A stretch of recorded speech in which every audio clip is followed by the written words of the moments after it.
Bien, señoritas, señores, retomaremos nuestro tema. Hablamos de que cuando eh,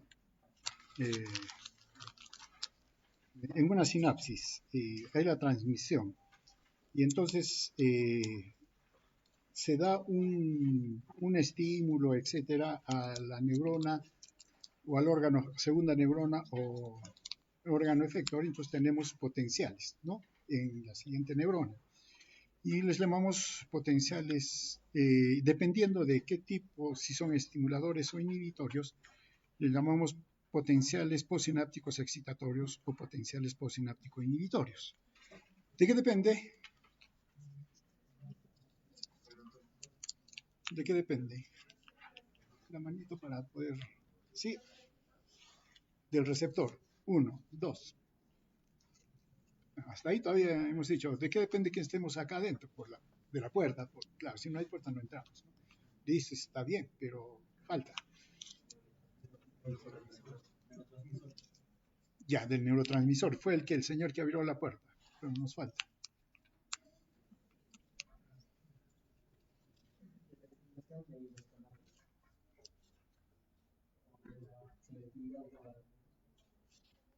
Va por ahí, va por ahí. Va por ahí, tibio, tibio. Eso es lo que queremos.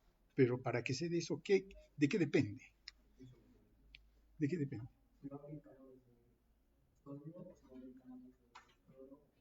Claro, de eso depende.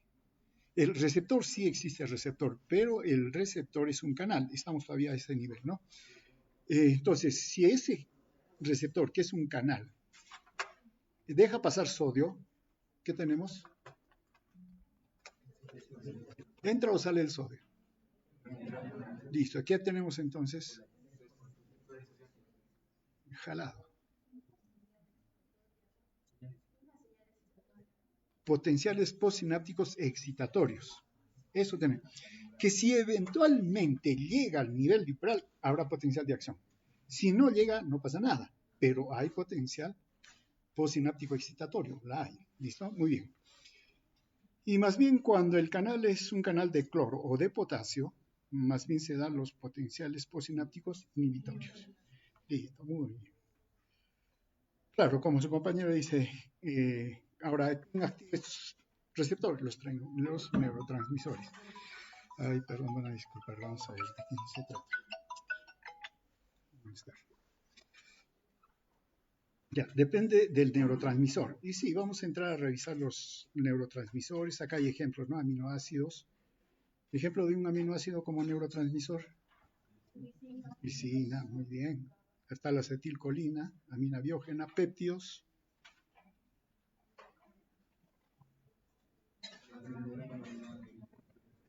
Claro. Y otros nuevos transmisores como el óxido nítrico, eh, monóxido de carbono, ATP, pero que en realidad no son neurotransmisores. Antes sí, también como se descubrieron, también, pero hoy en día se sabe que se les ha dado una clasificación, ¿no? Como moduladores. De eso lo veremos después, ¿no? Ahora bien, ahora bien, sí, existen los receptores a los cuales los neurotransmisores unen para poder inducir un potencial postsináptico, ¿no? Ahora bien, entonces se deben unir a sus proteínas receptores y esta unión origina el cambio de conformación del receptor. Ahora, debemos también señalar que hay dos categorías de receptores. Unos que son canales iónicos que hemos estado hablando, ¿no? Como ejemplos hasta ahora, operados por ligando. Eso quiere decir canales iónicos que tienen neurotransmisores que se unen a ellos y se llaman receptores ionotrópicos. ¿Por qué? Porque permiten el pasaje de iones, ¿no? Pero también están los receptores acoplados a proteínas G, que se llaman receptores metabotrópicos, ¿no? Ahora, ¿por qué esos nombres? Los ionotrópicos, como mencionamos, se une el ligando, inmediatamente se activa, o también puede cerrarse, pero ya estamos con la activación y apertura, entonces pasan los iones. Y tenemos potencial inhibitorio positivo, Sí, excitatorio o inhibitorio, inmediatamente, ¿no? Entonces actúan rápidamente, mientras que los receptores metabotrópicos que están ligados a proteínas G, al receptor sí se une el neurotransmisor y activa la proteína G. La proteína G se activa y se descompone y una subunidad, el alfa, es la que activa a un ion, a un canal y el canal se abre y bueno, dependerá del canal y qué ion se va a desplazar, ¿no? Entonces está. La otra alternativa que sí activa también a la proteína G, pero activa una ruta metabólica, inclusive con segundos mensajeros. Y son los segundos mensajeros los que van a aperturar el canal iónico. Entonces, aquí en estos dos casos, no es propiamente el receptor el que los activa, sino tienen una ruta y el neurotransmisor se une al receptor. Y todavía hay una ruta, ¿no? Claro, mediado por las proteínas G. Por eso se llama receptores metabotrópicos ligados a proteínas G. Ahora bien, rápidamente, ¿cuál de ellos es más rápido en respuesta? Los ionotrópicos, claro, ¿no? Por lo que estamos viendo. Ahora bien, por ejemplo, los receptores nicotínicos son ionotrópicos. ¿Cuál es su ligando? La acetilcolina. Los receptores muscarínicos son metabotrópicos. Su ligando, acetilcolina también, ¿no? Entonces, ¿y por qué esa diferencia? ¿Por qué la naturaleza o los que son creyentes o somos creyentes también? El hacedor ha hecho esto, o la naturaleza ha hecho esto.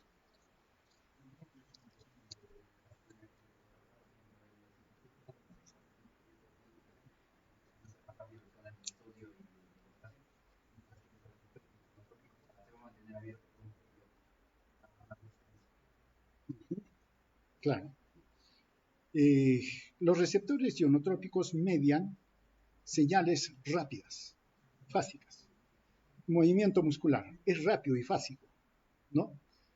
Entonces, músculo esquelético. Mientras que los metabotrópicos sí son más lentos, pero más sostenidos. Y eso sucede con un músculo liso, que su contracción es lenta, pero continua y sostenida, y luego se relaja, ¿no? Entonces, ionotrópico está en músculo esquelético y metabotrópico está en músculo liso, intestinal, por ejemplo, ¿no? Entonces, ya nos ayudan a comprender entonces por qué esta diferencia, a pesar que tengan el mismo neurotransmisor. ¿Sí? ¿Iba a decir algo? Ya. Ahora bien, entonces, las respuestas postsinápticas o en las respuestas postsinápticas debemos considerar que vamos a tener potenciales postsinápticos excitatorios inhibitorios, ¿no? Con todo lo que hemos mencionado. Pero también vamos a tener potenciales sinápticos rápidos que tienen que ver con la apertura de canales iónicos de duración rápida y corta, y potenciales sinápticos lentos que involucran a las proteínas G y segundos mensajeros, ¿no? Pueden abrir o cerrar, claro, hay las dos alternativas, o cambiar la composición de la proteína de la neurona. Su duración es larga. Entonces, tenemos que tomar en cuenta también esto. A pesar de lo que hemos dicho, los potenciales postsinápticos y los mediadores, receptores, tenemos que señalar esto de la integración sináptica. ¿Por qué? Porque una neurona no recibe una señal, recibe cantidad de señales. Y podemos decir, recibe señales postsinápticos excitatorios e inhibitorios. Recibe de los dos, ¿no? Entonces, pero todo es, ¿cuántas sinapsis tiene una neurona? ¿Alguien sabe? ¿Alguien sabe? ¿Alguien ha leído por ahí? La literatura dice 10.000. No sé, o sea, me parece exagerado, pero en fin, un motivo deben tener para decir esas cifras, ¿no? Entonces, una neurona puede recibir cantidad de señales, sea postsinápticos excitatorias o por señales inhibitorias. Por otro lado, si nos acordamos que tenemos sinapsis axoaxónica, axodendrítica, axoaxónica y todo lo demás, la cosa también es variada. Y si vemos que los receptores son metabotrópicos, ionotrópicos y tanta cosa, entonces hay mucha información que le llega a la célula, ¿no? Y entonces la célula tiene que integrar todas esas señales. No podemos hablar de información, pero sí de señales para dar una respuesta. Y su respuesta es el todo o nada. No hay medias tintas acá. O responde o no responde. Entonces tiene que integrar todas estas señales. Algunas cosas que hay que tener en cuenta. Sí tenemos señales postsinápticas excitatorias o inhibitorias, ¿no? Tenemos de los dos, y acá más. Usualmente, generalmente, en esos términos lo digo, las uniones axodendríticas son excitatorias. Usualmente, comúnmente, no es absoluto. Y también las sinapsis axosomáticas suelen ser inhibitorias. Más o menos va por ahí, ¿no? No es absoluto cierto, pero más o menos ahí. Ahora bien, todas esas señales ingresan a la célula, todas, ¿listo? Y esos estímulos viajan por la membrana celular. ¿Viajan o no viajan?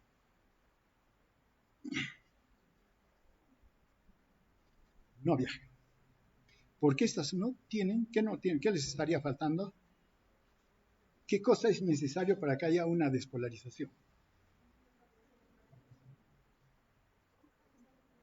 No, ya está, mira, acá ya tiene, ya llegó, puede que no llegó, puede que sí, ya, que llegó ya. Pero al final, mire, un potencial excitatorio inhibitorio ya llegó, ya está, eso tiene que actuar, se tiene que transmitir. ¿Va por la membrana? ¿Por aquí? ¿Va, sí o no? ¿Sí o no? Esa duda, la duda mata. No, no va por ahí. Porque ¿qué le falta? Los canales no tienen por acá. Entonces, todo eso tiene que ingresar al centro mismo de la neurona, al cuerpo neuronal, al pericarión. Toda esa carga ingresa y se transmite de manera electrotónica. Dicho de una manera más conocida, es como la pila cargada. La pila cargada tiene carga, pero acaso lo tiene en el alrededor, lo tiene ahí adentro, igualito. Es electrotónica. Entonces, todas las señales ingresan a la neurona, al cuerpo neuronal, y entonces aquí va dándose una carga electrotónica dentro de la célula que empieza a invadir ciertamente a todo el cuerpo y llega finalmente acá al cono axonal. Listo. ¿Qué cosa hay en el cono? ¿Qué hay en el cono? Una manito para escuchar, porque así como que no puedo escucharlos a todos.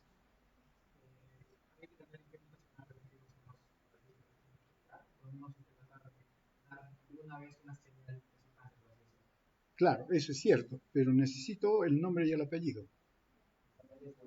No, la señorita, por favor. No, no, a ver, me quito el lente. Y si se quita el gorro, estaría mejor. Ya, ahora sí. La palabra lo tiene el señor. Sí. Canales, canales de sodio voltaje dependientes rápido. O pueden decir también canales rápidos de sodio voltaje dependientes, ¿no? Ya más o menos podemos jugar con ese tema.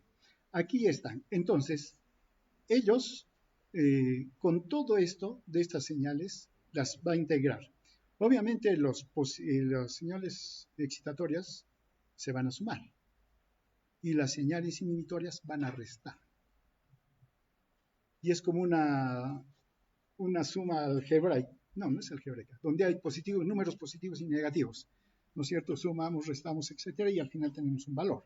Lo mismo, si ese valor logra alcanzar, ese potencial electrotónico logra alcanzar el nivel de umbral de activación del canal de sodio voltaje dependiente rápido, entonces este se activa. ¿Y qué tenemos? Despolarización.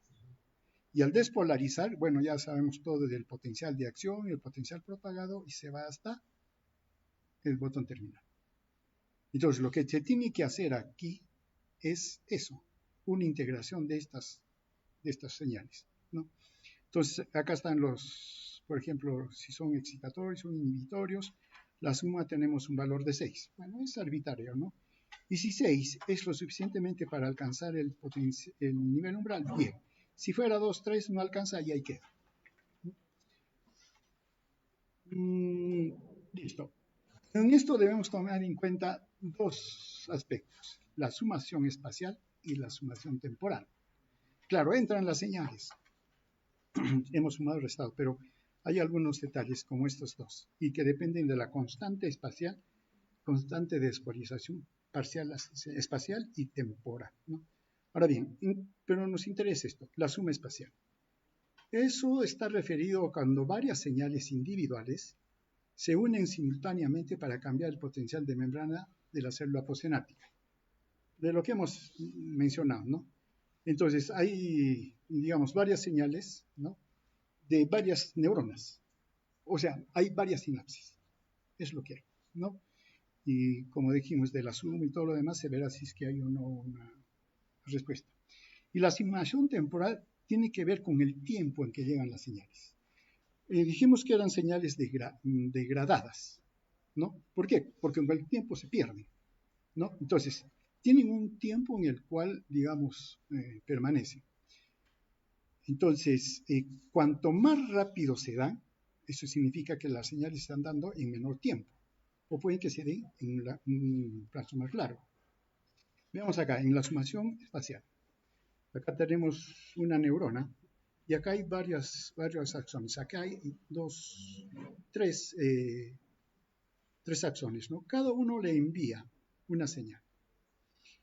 Entonces, lo que podemos hacer es, o lo que sucede es que esta señal se van a sumar.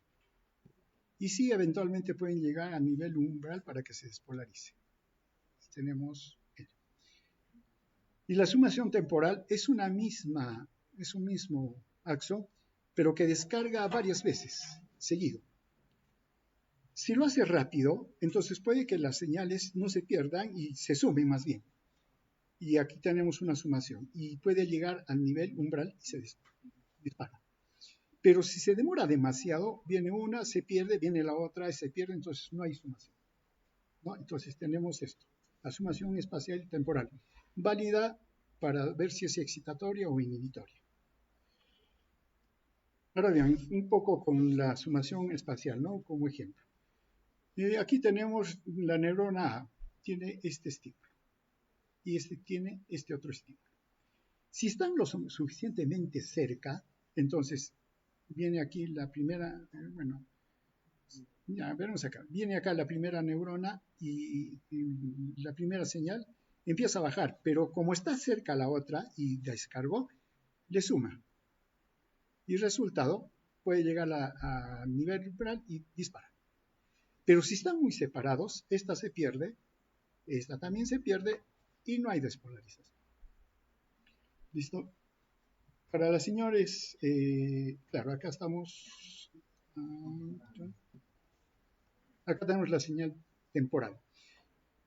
Claro, estimulación presináptica cada 20 segundos, por ejemplo. Acá se da una señal, pero los 20 segundos es demasiado tiempo, ya se pierde. Viene otra señal, se pierde y ya pues no alcanza el nivel umbral. Pero si se le da una estimulación cada 5 milisegundos, acá también eran milisegundos, miren, se juntan y logran hacer sumación. Y hay potencial. Entonces, hay que tomar en cuenta entonces tanto la sumación espacial como la sumación temporal. Eso también es para las señales inhibitorias, ¿no?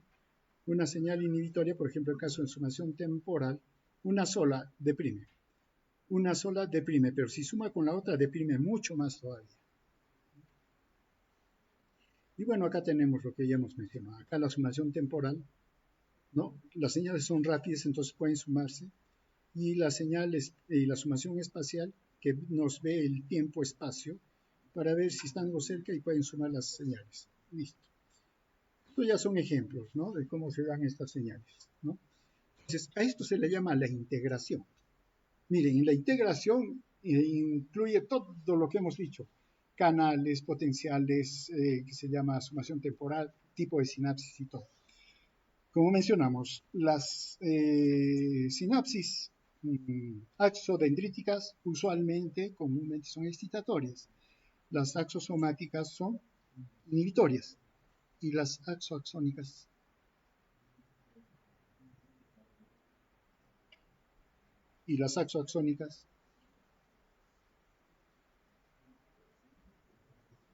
están acá. ¿Aló? De,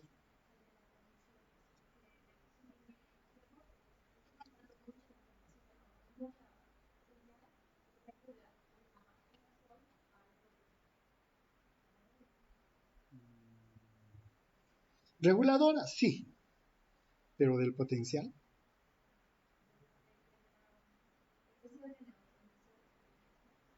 De la secreción de neurotransmisores. ¿Por qué? ¿O cómo?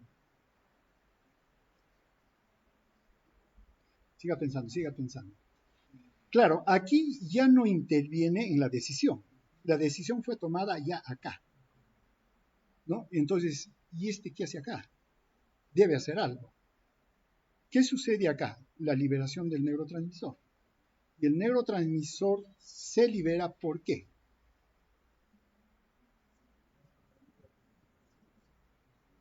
¿Por qué?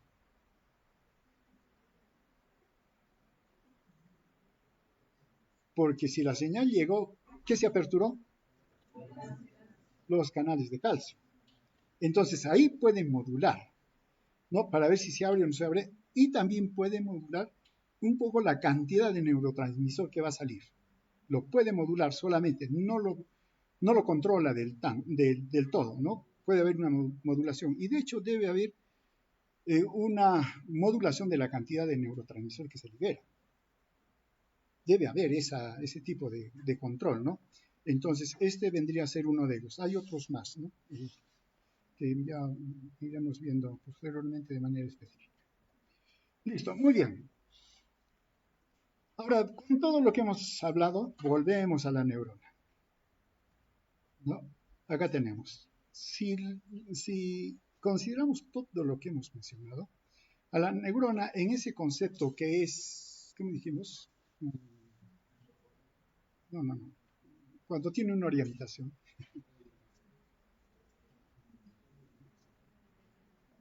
Cuando algo tiene una orientación, ¿cómo se dice? ¿Ah?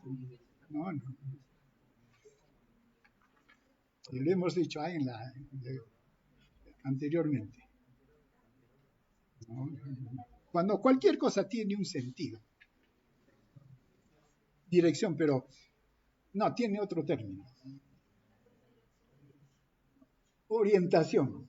Pero orientación es para, vamos a decir, para la gente terrenal. Para nosotros, ¿cómo lo decimos?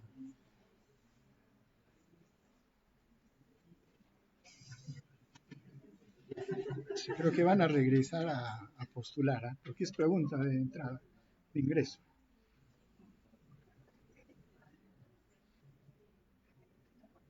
Ya, listo, van a revisar su diccionario. Sí, a revisar el diccionario. Entonces, miren, tiene una orientación, ¿no?, por donde entran las señales. Y básicamente podemos decir dendritas y cuerpo. Un componente integrador que es el cono axónico, un componente conductor, ¿no?, y un componente salida. Entonces, la neurona no es una célula así, que se llama, que no tiene partes, orientación, no, está orientada en su función. En el espacio puede estar en cualquier posición, ¿no? Pero sí, tiene un componente de entrada, un integrador, componente conductor y salida. Y en cada uno de sus componentes hay ciertos detalles, le diremos fisiológicos o moleculares, que se desarrollan. En el cono axónico no se da sumación temporal ni nada de esas cosas. No se da. Tampoco en el componente de salida, los botones finales, terminales, ahí tampoco no hacen integración, ahí no hay señales postsinápticas excitatorias, no hay nada. Entonces, cada parte de la neurona, en estos componentes que hemos mencionado, tiene su propia función y tiene también sus elementos moleculares para que lo pueda cumplir. ¿Listo? Entonces, no estamos hablando de una célula redonda, digamos. Muy bien. Ahora bien, con todo eso, tenemos como dos partes en esa fisiología de la neurona. Una que es de convergencia, porque todas las señales que ingresa se van al cuerpo neuronal y al cono. Y del cono sale a través del axón. Ahora, los axones tienen más ramificaciones que las dendritas o iguales o menos. Menos tiene menos, ¿no? Y son bien limitadas, pero tienen algunas ramificaciones, ¿no? Entonces, acá hay convergencia y acá, bueno, podemos decir que hay una divergencia, ¿no? Porque puede transmitir las señales a varios sitios. Esta ubicación, o mejor dicho, este sentido que tiene la neurona nos permite que se formen por lo menos dos tipos de circuitos por el momento. Circuitos neuronales de divergencia o convergencia. De divergencia, por ejemplo, una neurona da una señal, esta la transmite a 3 neuronas y estas 3 neuronas a 6 neuronas y así se puede amplificar, dependiendo de la vía, ¿no es cierto? Muy bien, entonces acá hay unas señales de divergencia, pero también se da lo inverso. Varias neuronas van sus señales van uniéndose, van teniendo convergencia a 3, por ejemplo, y finalmente llega a 1. Entonces había convergencia. Ejemplos.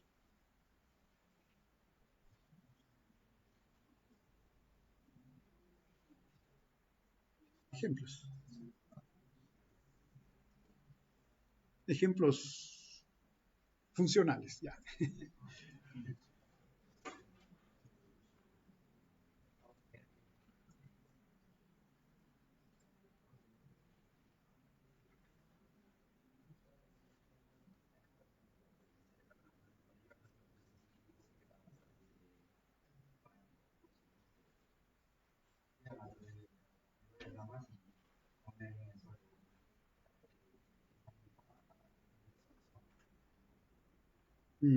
Ya.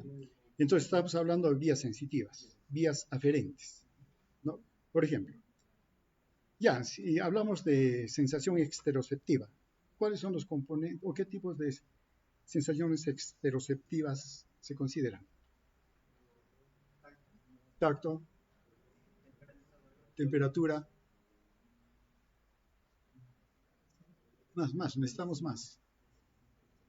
Tacto, temperatura, dolor, presión, y si nos vamos a los sentidos, también, ¿cierto? A ver, cuando ven algo, cualquier figura, bueno, vamos a poner este ejemplo. Si vemos a la niña en nuestros ojos, todo es bonito, todo es suave, terso, ¿no? Suavecito. Pero si vemos al niño que nos ha causado problema, es una pesadilla, es áspero, ¿no? Y todo lo demás. Es que, miren, cuando percibimos algo, lo percibimos integramos varias señales. Listo. Y eso llega a la corteza sensitiva primaria, donde se hace consciente. Pero ha recibido cantidad de señales. Y a lo largo de los receptores que ha habido, entonces se van por diferentes vías y se van integrando, hasta que llega a la corteza. Y la corteza no es grande, imagínense todas nuestras sensaciones, y si cada una de esas sensaciones, o por lo que cada uno de los impulsos que hemos necesitado, tendría una representación en el cerebro sería inmenso, y no funcionaría. Entonces, hace convergencia, ¿no? Ahora, a divergencia, la vía motora. En la corteza motora, unas cuantas neuronas son las que deciden y envían las órdenes a todo un conjunto para que al final, entre todas ellas, cada uno cumpliendo su función, la persona se mueva, ¿no? Entonces, ahí hay una divergencia. Hay algunos otros detalles que vamos a considerar. La transmisión sináptica, ¿no? ¿Puede haber fatiga sináptica? Sí, puede haber, ¿no? Y esto, para esto hay mecanismo protector frente a la actividad neuronal excesiva. Uno, por agotamiento de los depósitos del neurotransmisor, se agotan. Y no hay, ¿no? O inactivación progresiva de receptores de membrana postsináptica. A ver. El tétanos. Hay una toxina, la toxina tetánica. Hay parálisis, espasmo, ¿no? Es porque le logra estimular tanto y que la persona tiene toda esa posición que se describe, ¿no? Entonces, pero esto puede agotar toda la actividad motora y cae, ¿no? Pero para eso la persona sufre mucho todo lo demás. Hay los bloqueadores neuromusculares, que se utiliza mucho en anestesiología, o en la anestesia, perdón, ¿no? Para que salga mejor la operación, claro, la anestesia, pero para que se relaje, un bloqueador neuromuscular. Y puede haber dos posibilidades. Uno, de que bloquee el receptor al nicotínico, lo bloquea. Entonces ya no hay señales, se relaja el músculo. La otra es que lo estimula a tal grado que se agota y cae de nuevo. Y cae nuevamente. No nuevamente, cae también. Y hay relajación. Pero previo a eso, hay contracción, hay estimulación.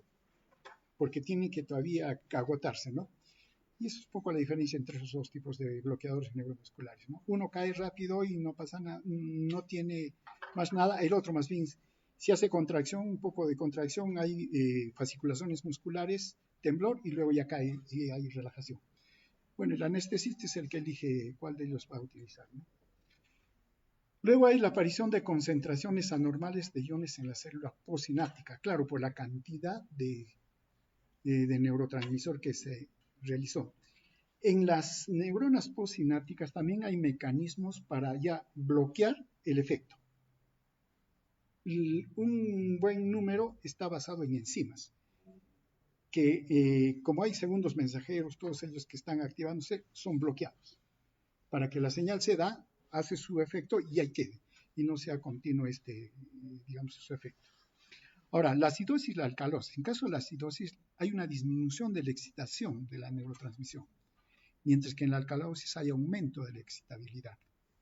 La hipoxia disminuye la excitabilidad, ¿no? Los fármacos como la cafeína, aunque la cafeína, claro, nosotros lo consumimos, aumenta la excitabilidad. Por eso el café es excitable, es estimulante, ¿cierto?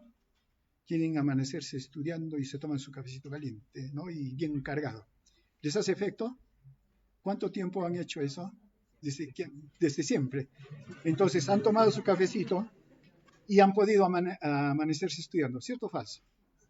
¿Cierto o falso? Falso. ¿Por qué? Porque hay, ¿qué le llamamos? Resistencia, hay tolerancia. Se desarrolla tolerancia. Si ustedes a un niño le dan café, más pequeño, y si es la primera vez, sí, lo van a tener toda la noche sin dormir, corriendo y un montón. No los van a dejar dormir. Pero a ustedes le podemos dar todo el café que quieran, lo dudo, igual se van a dormir.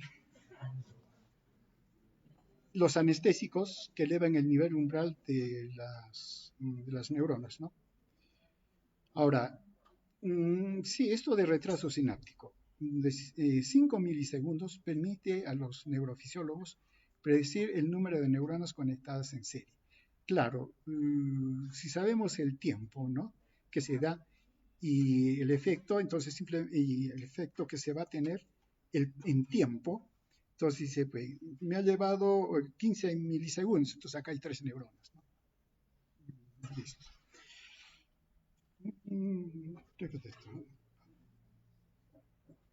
Allá. Acá hay una cosa que sí es necesario mencionar. Hasta el momento, cuando hemos hablado de sinapsis y decimos que hay un neurotransmisor y hay receptor, nuestro concepto es que el neurotransmisor se libera de la neurona presináptica y el receptor está en la neurona postsináptica. Listo, muy bien. Pero como anteriormente lo comenté, no es tan simple. Resulta que la neurona o la membrana presináptica también tiene receptores. Entonces, ese mismo neurotransmisor que está haciendo efecto sobre el receptor postsináptico también tiene efecto sobre el receptor presináptico. Lo tiene, ¿no? Claro que tiene que ser el mismo tipo de receptor para ese neurotransmisor. Lo tiene. Entonces, va a tener su efecto. Va a tener efecto ahí, ¿no? Ahora bien, entre las cosas que se ha descrito y que tienen sentido digamos, el hecho de que haya receptores presinápticos está en el control de la liberación de los neurotransmisores. Ya hemos hablado de uno, ahora este es un segundo. Por ejemplo, tenemos el sistema nervioso simpático. Es un sistema efector motor y como tal tiene dos neuronas motoras, la primera y la segunda. Ustedes deben saber dónde está la primera o dónde está la segunda. ¿Dónde está la primera? El cuerpo neuronal del sistema simpático. ¿Dónde está la primera neurona? ¿Dónde está? La parte anterior de las astas laterales. Y me prometieron que iban a averiguar las astas laterales de dónde a dónde se extienden. L1 a L2. Ah, T1. Cuando dice torácico, ¿no es cierto? Suele utilizar más bien la D, dorsal. Ya, no importa, vale. D1, L2. ¿Están de acuerdo todos? Ya, por mayoría. Ya, están ahí, pero está en la parte anterior, la primera neurona. La segunda neurona, en el ganglio. Entonces tiene que ir entre la primera neurona y la segunda neurona hay un neurotransmisor. Estamos hablando del sistema simpático. ¿Cuál es? ¿Cuál es?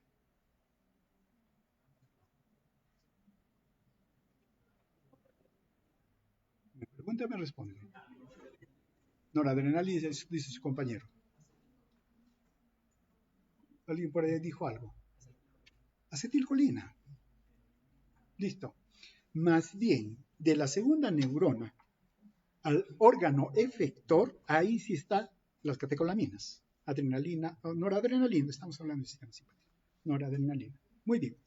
Pero la primera neurona que está en la porción anterior del asta lateral, recibe de arriba señales. No es que esté solita ahí, sino recibe de arriba señales. Ahora, dentro de esas señales que vienen de arriba, la neurona que digamos anterior a la primera neurona simpática, esa tiene receptores, por ejemplo, alfa-2 presinápticos, que cuando libera el neurotransmisor, inclusive también es noradrenalina, lo libera, sí hace su efecto sobre la primera neurona, pero regresa y el receptor alfa-2 se activa e inhibe la secreción del neurotransmisor, lo cierra. Entonces, en buena cuenta, limita la liberación del neurotransmisor. Salió, pero inmediatamente lo cierra y queda detenida la señal. Está el beta 2, también presináptico, pero al contrario, ese más bien aumenta la liberación. Entonces, ¿dónde está ubicado cada uno de ellos? Tiene sus células, etc. Entonces, de tal manera que se permite el control del sistema simpático. Es uno de los mecanismos. Ahora bien, cuando nosotros hablamos receptores, ¿no?, de la neurona, todo, si uno no hace la aclaración, está hablando del receptor postsináptico. Y no aclaramos más nada. No decimos receptor postsináptico muscarínico. No decimos. Simplemente decimos receptor muscarínico. Pero cuando tenemos que hablar del otro que está en la membrana presináptica, sí somos explícitos. Receptor alfa-2 presináptico. Porque hay también alfa-2 postsináptico. Lo hay, ¿no? Entonces se tiene que ser o se es explícito en ese sentido. Y así uno empieza a diferenciar, ¿no? Ahora sí, entramos a los neurotransmisores. ¿Alguna pregunta hasta aquí?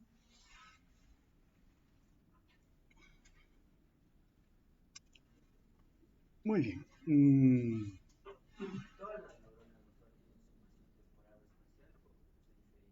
Todas tienen. todas, de las dos, juegan con las dos. Todas juegan con ella.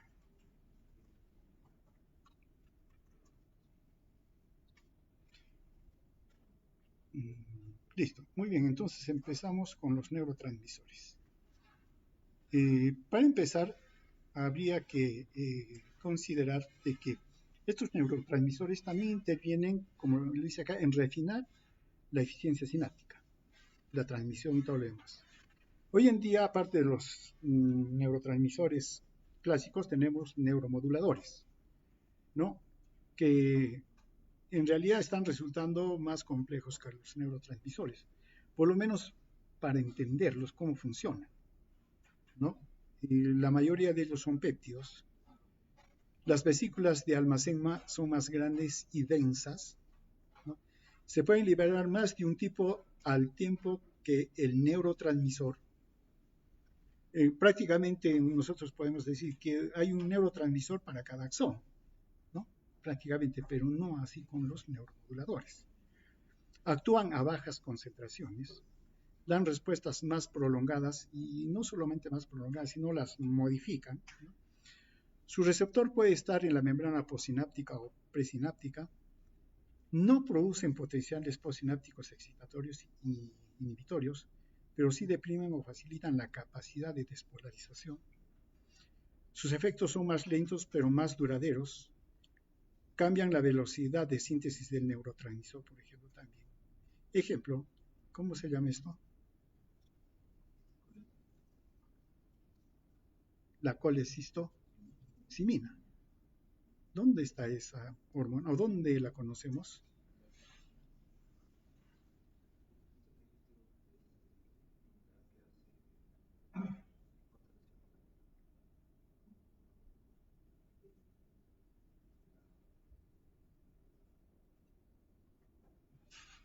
Vesícula. Se contrae, entonces se libera la bilis. Claro, ahí se le ha encontrado siempre, ¿no? Pero sin embargo, también está esa misma molécula, está en el sistema nervioso y es un neuromodulador.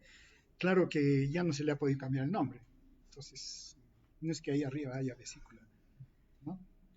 Y sí tiene que ver con la sensación de saciedad y también en el control del dolor.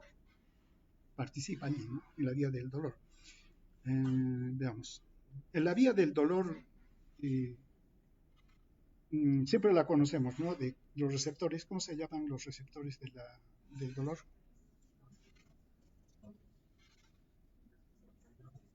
Nociceptores. ¿Qué tipo de fibra? El nombre de la fibra, en todo caso.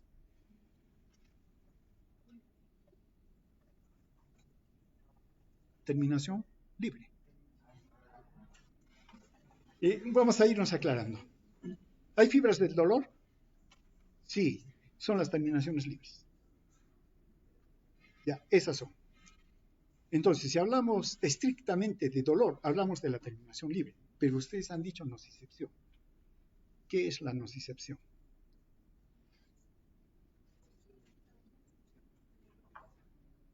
¿Qué es nocicepción? Y se habla de vía nociceptiva, sí se habla. Nocicepción es el concepto de que una sensación nos va a causar daño. ¿El dolor nos está avisando que hay daño? Sí, hay daño. Pero también si yo me quemo, receptores de temperatura, ¿me está causando daño?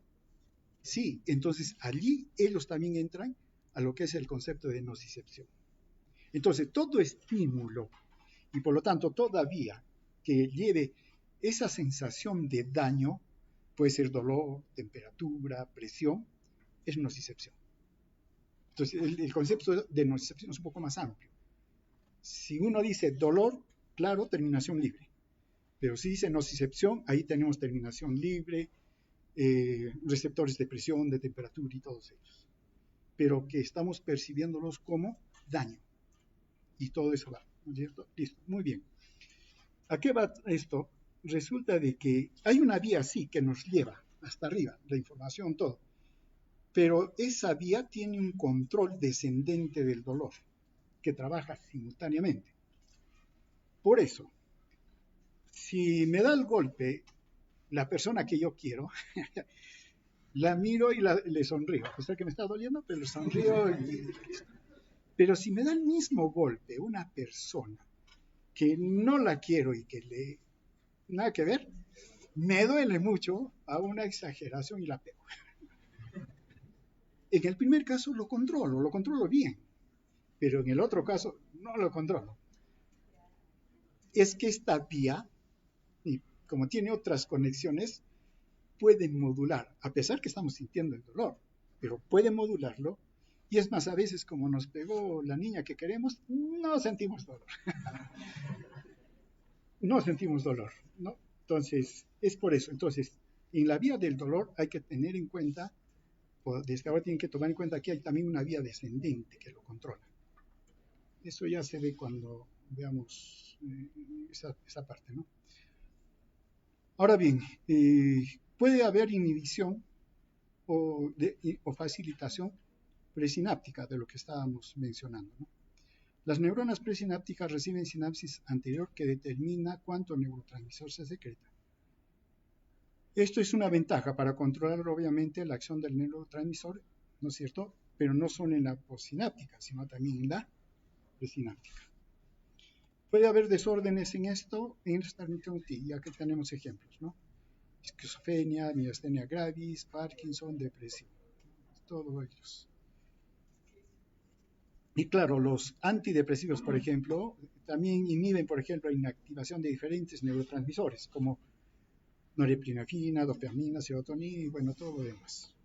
Ejemplo de un neurotransmisor, la acetilcolina, ¿no? Bueno, esto lo vamos a ver aquí. Y listo. Terminamos esta parte. ¿Alguna pregunta? ¿Continuamos o no? Ya, no vamos a dejar acá. Pero la otra es que sí entramos ya de lleno a los neurotransmisores. ¿Listo? Esto nos ha demorado más de lo que estaba pensando. Ya, la siguiente semana es solo 3 días, ¿no? Viernes Santo, Jueves Santo, Viernes Santo. Ya, entonces, los 3 días que tenemos, terminaremos para terminar esta parte. Entonces, prácticamente nos vamos a dedicar a la siguiente semana a neurotransmisores. ¿Listo? Se revisan, por favor. Sí, señor.